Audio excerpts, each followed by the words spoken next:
Hey guys, it's Rachel from The Little Green Lamb, and today I have a book review on Jurassic Park by Michael Crichton. And I absolutely love this book. I love the movie. I'm a giant fan. It's actually my favorite film.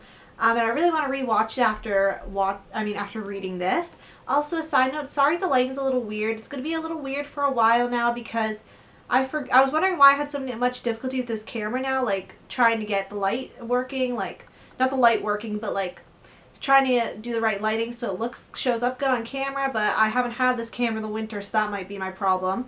So sorry if the lighting's a little odd. Anyway, if you're new to my book reviews or just need a refresher, I rate my books in 5 different categories: plot, characters, cover, suspense, and overall in terms of reading. Very soon 5 out of 5, and not so soon 1 out of 5. Basically, I'm just going to do a brief synopsis because some people might not know what this is about. But basically, dinosaurs are brought back to life, commissioned by John Hammond. And basically they go to the island and stuff ensues from there. You can just imagine what happens. I'm pretty sure most people know what that's about though, because it was a very successful movie in its time, and also with the release of Jurassic World next year, which I'm super excited about. I've been waiting, like, I just want to see a trailer really bad. Anyway, this book was so good. I wish they would have included some of the aspects from this book in the film. I realized I read the first half and then I put it down like a year or two ago, but actually I don't know why, I guess I got distracted, but it was so good. I absolutely loved it. Can't stop raving about it. But anyway, plot, I give a 5 out of 5. I think some of the plot scenes they should have used in the movie, and I liked a lot of the plot scenes. I liked how they had a happy medium between the movie's more focused on a lot of the things with Alan Grant and Lex and Tim in the park, but this focuses on not only the technical aspect but focuses on the other characters. And I've been reading a few book reviews on Goodreads about this because I want to see what other people's opinions are, especially in correlation with the film, because I love the film and I love this book, so I just wanted to see what other people are thinking. And a lot of people really liked it. It has a really good rating on Goodreads, almost a 4 out of 5.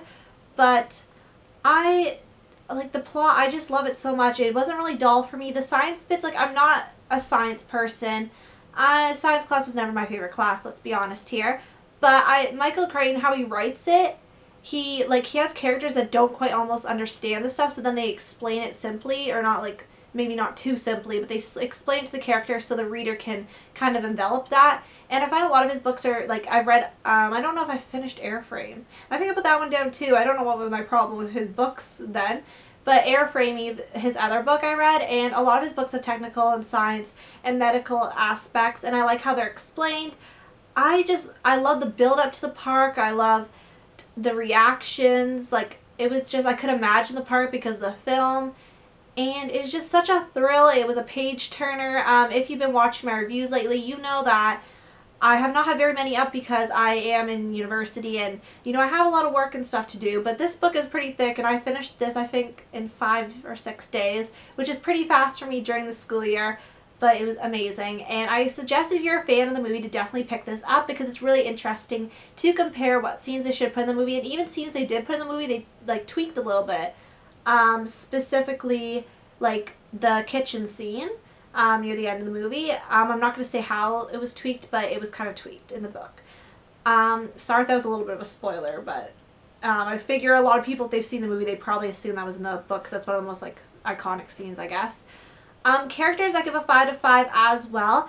A lot of the Goodreads reviews I was reading was saying that they were getting angry because it was, like, the kill count was so big, but, like, obviously these animals aren't going to be like, oh, that's I'm not going to say character, but that's so-and-so, like, you know, they're important, we shouldn't kill them. Like, no, like, you are bound to know chaos happens. It's stated in the first thing. Ian Malcolm states it a lot.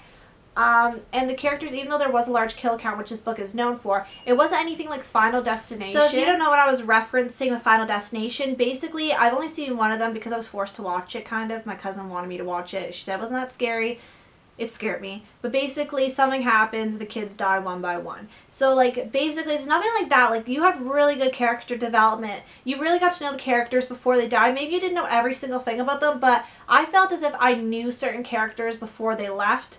And I just really like the characters. My favorite characters would have to be Hammond, Ian Malcolm, Alan Grant, Ellie, Tim was another favorite of mine, and I really liked Gennaro and Ed Regis. Like, those two are kind of side characters. And Muldoon and the Doctor. I really liked all the characters pretty much. The only character I didn't really like was Lex. She was very whiny for my taste, but it's completely understandable. I'd probably be the same way if I was in that situation. Actually, I'd probably be worse. Let's be honest here.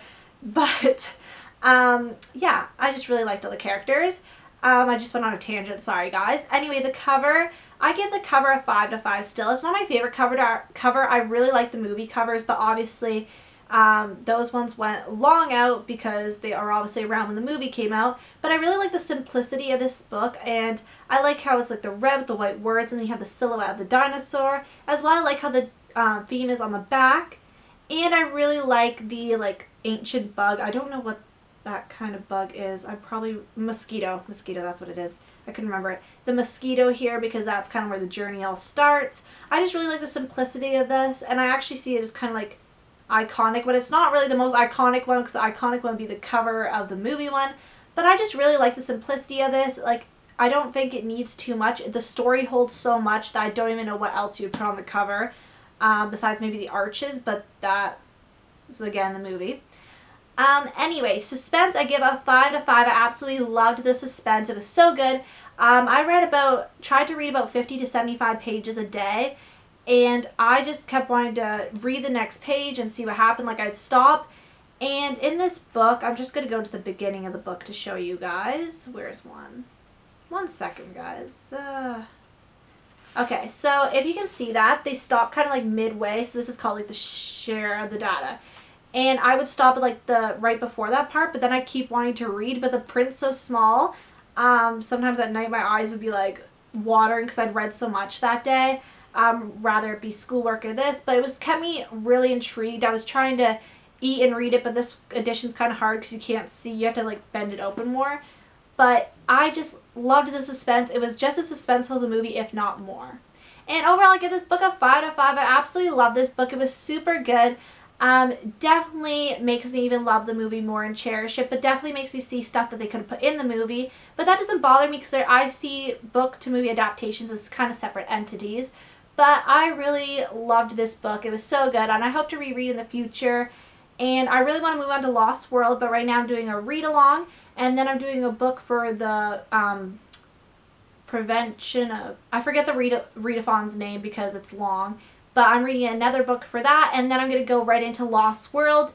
And also, if you guys like this review, I'm going to be reading Jurassic Park and philosophy because I am a philosophy, well, my major has philosophy in it, so it's long.